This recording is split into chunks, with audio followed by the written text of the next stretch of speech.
A campanha vitoriosa de Luiz Inácio Lula da Silva do PT mobilizou simpatizantes e foi ganhando adesões de várias cores e tendências políticas ao longo dos meses.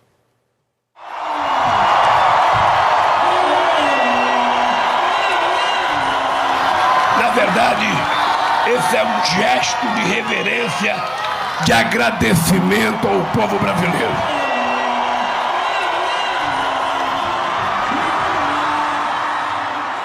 Foi na memória de seus 8 anos na presidência do país e na força de sua longa história de retirante nordestino, líder sindical e negociador político, que Luiz Inácio Lula da Silva apostou para subir novamente a rampa do Palácio do Planalto.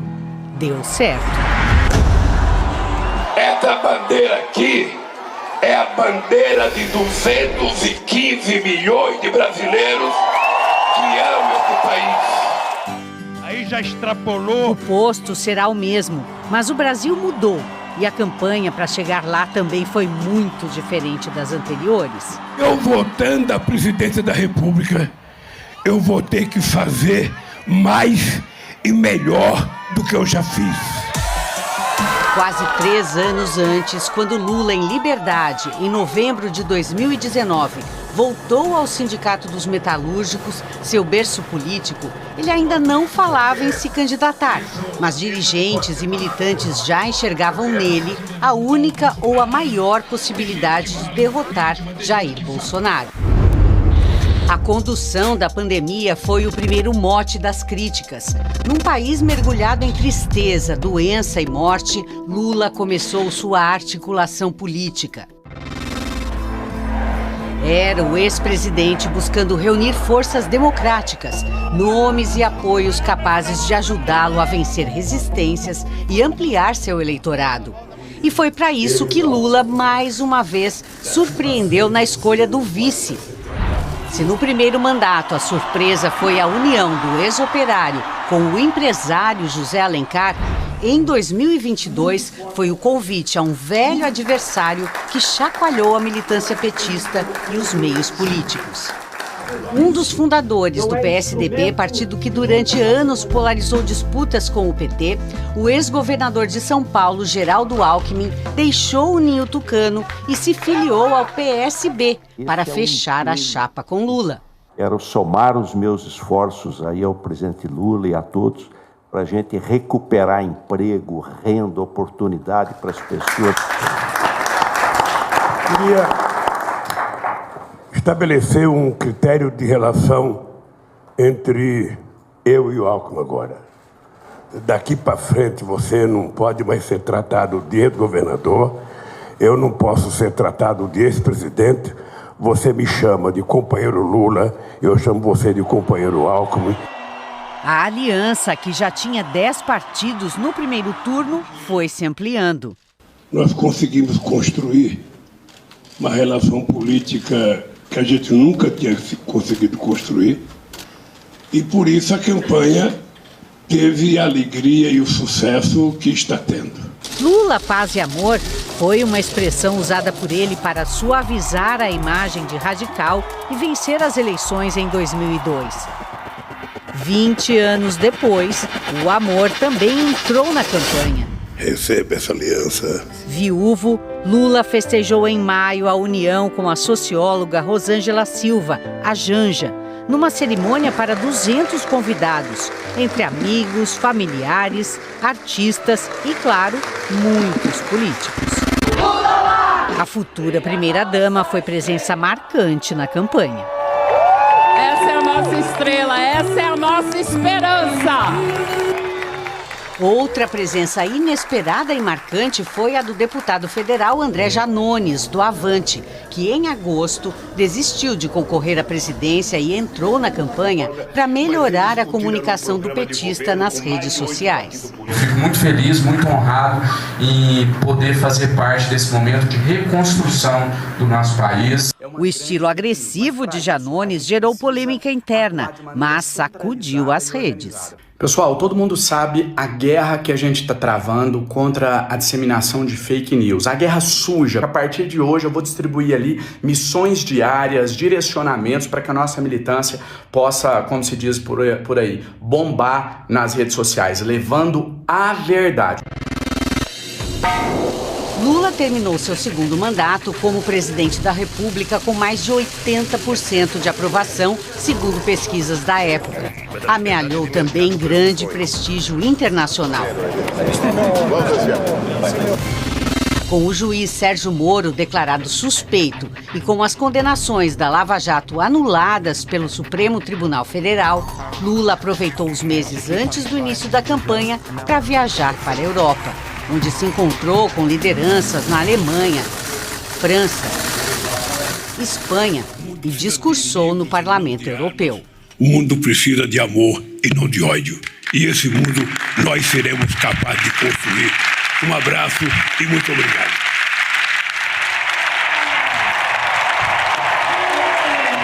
Mas foram nas viagens pelo país e principalmente nos grandes comícios e caminhadas que se intensificaram no segundo turno que Lula diz ter encontrado a energia de que precisava. Apesar de ter se curado de um câncer na laringe, Lula está mais rouco. Os cabelos ficaram brancos. Ele está com 77 anos. Será o mais idoso presidente que o país já teve. Mas repetiu várias vezes para multidões ter o vigor necessário para presidir o país. Me sinto com energia de 30. Ele não sabe que o que deixa a pessoa velha não é a idade, é a falta de motivação para viver. É a falta de uma causa. E eu tenho uma causa. A minha causa chama-se Brasil. A minha causa chama-se povo brasileiro. E esse povo vai voltar a ter emprego, vai voltar a comer, vai voltar a passear, vai voltar a rir e vai voltar a ser feliz outra vez.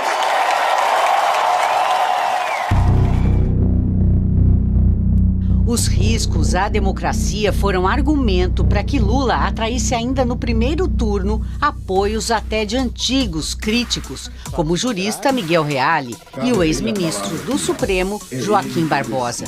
Se reaproximou também de Cristóvão Buarque e Henrique Meirelles, além da ex-ministra do Meio Ambiente, Marina Silva. A reconciliação que nós queremos dos brasileiros uns com os outros, das famílias, de todas as pessoas, nós estamos começando por nós próprios. Vira, vira, voto, vira, vira, vira. O primeiro turno terminou com a frustração de não liquidar a eleição por pouco. E as urnas deram vitórias nos estados a muitos candidatos alinhados ao adversário Jair Bolsonaro.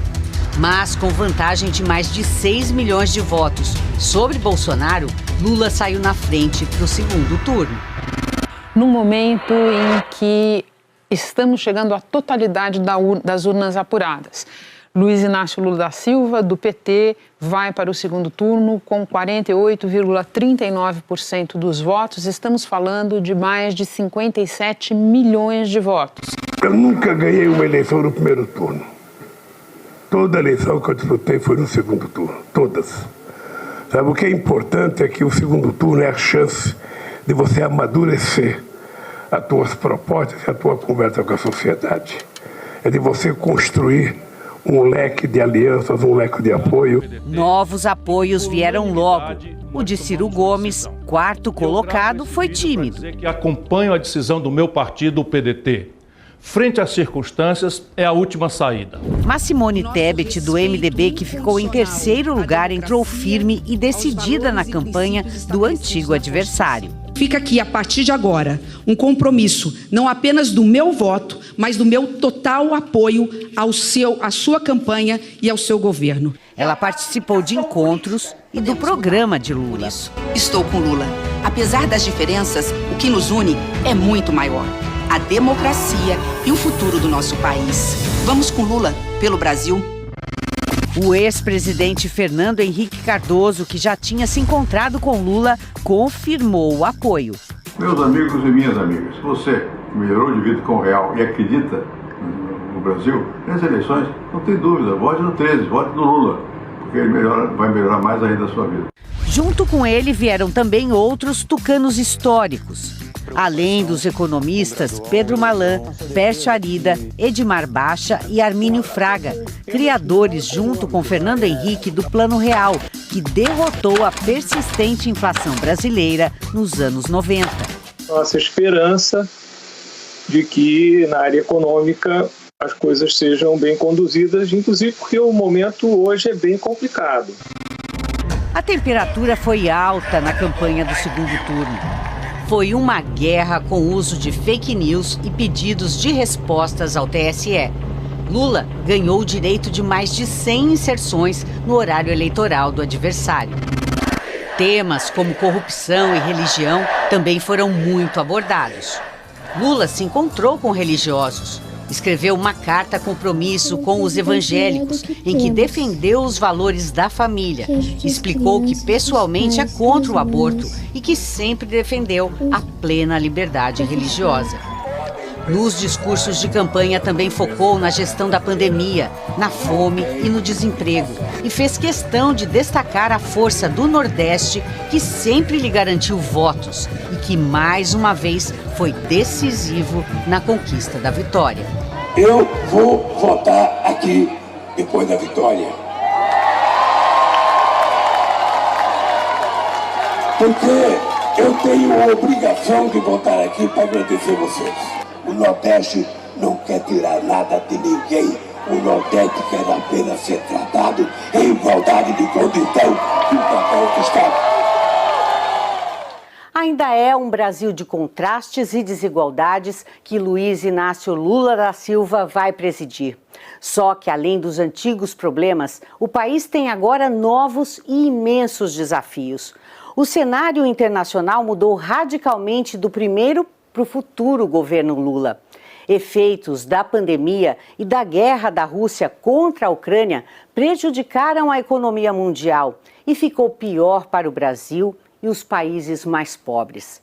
Além disso, a polarização e a radicalização política instigada por líderes autoritários colocaram em xeque a democracia em várias partes do mundo.